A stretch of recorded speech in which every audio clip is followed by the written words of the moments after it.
Megastar Chiranjeevi evergreen classical hit movie Jagadeka Veerudu Athiloka Sundari మరోసారి ప్రేక్షకులను మంత్రముగ్ధులను చేస్తుంది. సినిమా విడుదలై 35 సంవత్సరాలు పూర్తయిన సందర్భంగా మేకర్స్ దీన్ని మళ్ళీ విడుదల చేశారు. మే 9న రిలీజ్ అయిన ఈ చిత్రానికి ఊహించని రేంజ్లో రెస్పాన్స్ వస్తుంది. విడుదలైన మొదటి రోజే థియేటర్లలో హౌస్ఫుల్ షోలు దర్శనమిస్తున్నాయి. చిరంజీవి కూడా గత కొన్ని రోజులుగా ఈ సినిమాను ప్రమోట్ చేయడంలో యాక్టివ్గా పాల్గొంటూ ఇంటర్వ్యూలు ఇస్తున్న విషయం తెలిసిందే.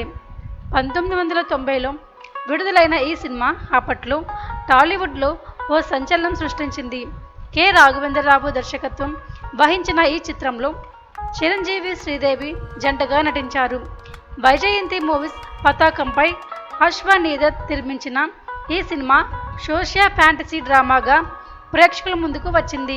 అప్పట్లో 2 కోట్ల బడ్జెట్తో తెరకెక్కిన ఈ సినిమా 15 కోట్లకు పైగా వసూలు రాబట్టి బాక్స్ ఆఫీస్ వద్ద భారీ హిట్గా నిలిచింది. ఈ సినిమాకు ఇళయరాజా అందించిన సంగీతం మరో హైలైట్గా నిలిచింది. అందాల దేవతలే, యమ్మదొయ్య వంటి పాటలు ఇప్పటికీ యూట్యూబ్లో మిలియన్ వ్యూస్తో దూసుకుపోతున్నాయి. చిరు, శ్రీదేవి జోడీకి ఆడియన్స్ అప్పట్లో ఫిదా అయిపోయారు. ఈ కాంబినేషన్లో వచ్చిన కెమిస్ట్రీ మరువలేనిది. ఇప్పుడు కూడా థియేటర్లలో ఇదే మ్యాజిక్ మళ్ళీ కనిపిస్తుంది.